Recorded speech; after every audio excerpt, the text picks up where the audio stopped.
Welcome back to our channel. We are BitcoinMagazine.nl and we are live today from the Crypto Congress 2025. Beleggersphere is right beside us. We are in the heart of everything that has to do with finance right here in Amsterdam, Netherlands. And guess what? Crypto Congress is going really, really well. And they asked a very intelligent young man to explain the trading strategies for 2026. I'm going to try to pronounce your name. Yechiel. Yes, Yechiel. Oh, there you go. I did pronounce it well. So Yechiel, welcome to the channel. Welcome to our show. So you went on stage and you kind of gave a workshop. Yeah, that's true. Yeah.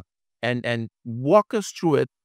What was the key element of that workshop? What should we look for in 2026? Well, the key point of my workshop was basically that it doesn't matter what strategy you have, like short-term trading, long-term trading. The most important thing is, where do you find your information? Because the point I tried to make is that the amount of capital you have to invest is not even as relevant as the quality of your information. Because as we talked about earlier, like the space is tough, and a lot of people getting scammed, a lot of people getting in too late. And if you have the right information, then you're basically always at the front of the train instead of the back of the train. So the most important key factor is source. Yeah. Where are you getting your information? Exactly. And if I told you, I don't know, what would you say? I don't know where to get information. What would you suggest? Well, the easy answer is, of course, check network.nl, but let's leave that to the side. I mean, well, the key thing is you can check online. There's like multiple influencers that have like YouTube channels. First of all, look at the type of information that they're sharing with you. Are they promising you like the 10, 20, 30x gains, or are they trying to educate you? If they're actually trying to educate you, then it's often a sign that people have interest for this space and they're trying to make it a better space instead of making a buck off their followers. Okay. So I like what you just said, making a buck of their followers. Yeah. But isn't the actual point of anybody running a YouTube channel to make money?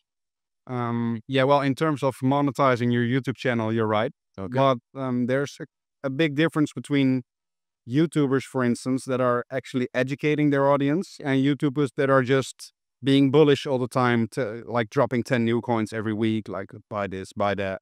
Like there's a big difference. And if I wanna recognize this difference, what should I look out for? Well, the type of content that they're sharing, like, is it really informative, or is it more like what are they telling you? Are they educating you, or are they telling you directly or indirectly to buy, or just making you like all hyped up about possible gains that are coming in the future? There's like a big difference between those two things. Very good. And when it comes to your style of teaching, Yeah. what are you doing technically? How do you bring forth the information? Well, the thing is, like, I told this in my workshop as well, like when you first get into crypto, there's like this sea of information and you don't even know where to start. Like, the thing I'm focused on primarily is the financial system, because I always say, if you want to make money, you have to understand money. Okay. So it starts with like, what are the central banks doing? Okay. That's what gets the crypto market into motion. Once the crypto market gets into motion, you have Bitcoin often leading the way. Then capital rotates into Ethereum, and then all the way into the smaller coins. The smaller the coins get, the more dependent people are on their sources, because that's where the influencers are getting paid. They're sharing new projects, etc., etc. And that's where the first thing I told you, like, your source is important. That's where that really comes into play. Okay. Now, if I'm planning to start trading in 2026, if you have to give me a step-by-step guide, where do I start besides the sources? Got that. What's the next step?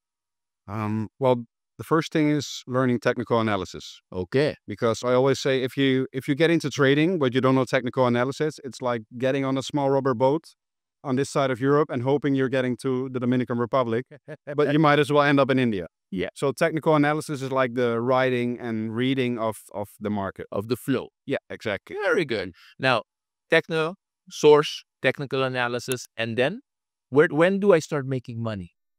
After you lost some money. No, I like it. Well, when do you start making money? It usually it depends on the person, but for me personally, I first practiced technical analysis for like about a year, and what I first did was like pretending I would enter a trade, or I would use fake money from the test nets. Yes. And then just analyze. So, okay, what did I do wrong? What did I do good? And from there on, you start doing small trades with smaller capital. Like, don't go all in at the beginning. And once you see that something's working for you, you're finding your strategy. You just scale that up. That's the thing I did. Very good. Very good. And now, how long have you been in crypto already? 9 years now. 9 years. Yeah. And it's all about 2026. Yeah. I've noticed with the keynotes, the first note, it was 2026, the first panel, 2026. Well, we still have about 8 weeks in 2025. Yeah. What should I be doing in the next 8 weeks of 2025? As a beginner? Yeah. Learn. I would say learn, yeah. Okay. Well, one of the most important or like useful tips I could give somebody is that if the market will go up in 2026, or let's say it goes up next week and you're a beginner, you don't have to be like greedy and get into every new coin you see. Like, I always like to tell myself and also the people around me that there's gonna be more chances than just this one. Okay. Because if we have like a good cycle and we get a few months of upside, maybe you will find a coin right now, you're looking at it and you're like, oh, no, I'm not going to do it. It goes 100x. Beautiful scenario, of course. Yeah. Like, don't just focus on that. There's going to be more coins. Like, if we get a good cycle, liquidity will be there and chances will pop up everywhere. And if you combine that with the knowledge and the good sources, you'll get somewhere. Very good. So what's your outlook for 2026? What was your actual view? Because you've been in the market for 9 years. Yeah. We have been seeing a lot of changes. Yeah. We are, I would say we're at the precipice of mainstream adoption. Yeah. Yeah. Of course, we got the ETFs last year. Exactly. We're getting really close to the point where, hey, this is mainstream. Yeah. Well, what the crypto market needs is clarity. Of course, we've seen quite some sketchy situations. For instance, the liquidation event in early October. Yeah. Like things like that are not possible in stock markets or traditional finance. No, won't happen. So what I'm focused on is the market structure bill that they're working on in the States right now, and that would probably prevent 70 to 90% of the market manipulation overnight. Clarity Act. Yeah, Clarity Act as well. Okay. So we're getting the legal framework to support mainstream adoption, and that's something to look out for. Okay. And once we actually get that done, what do you foresee happening? Well, if you combine the clarity in the market, let's say it like that, with the new Federal Reserve governor that Trump is going to handpick and put there because he's been screaming for lower interest rates. As I said in my presentation as well, liquidity is what drives the market. Yeah. And I think especially later into 2026, we could see some real good things happening. Very good, man. I like it. You have a very bullish outlook. Yeah, I do. But at the same time, I was initially bullish for these months as well. Like, one thing I wanna stress out is that you gotta be flexible. Like, if certain things changes, don't stick to your old thesis. Like, if you're like that's what defines a good trader, right? You can be the biggest bull on Monday, but if something changes in the market, you have to turn bearish on Tuesday and not be stubborn and stick to your vision. Okay. So the key takeaway I'm taking away from this is don't be stubborn. Yeah. Be flexible. True. Yeah, be flow. flexible. That's true. Very good. Very good. So Yechiel. Yes.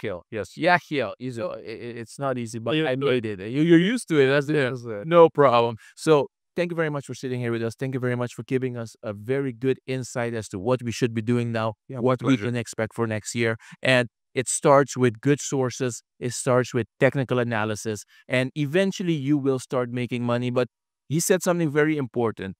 Yes, you might not jump in. The token might go 100x, but because of the amount of liquidity in the market, you will get a second, third, fourth, fifth, sixth, seventh chance.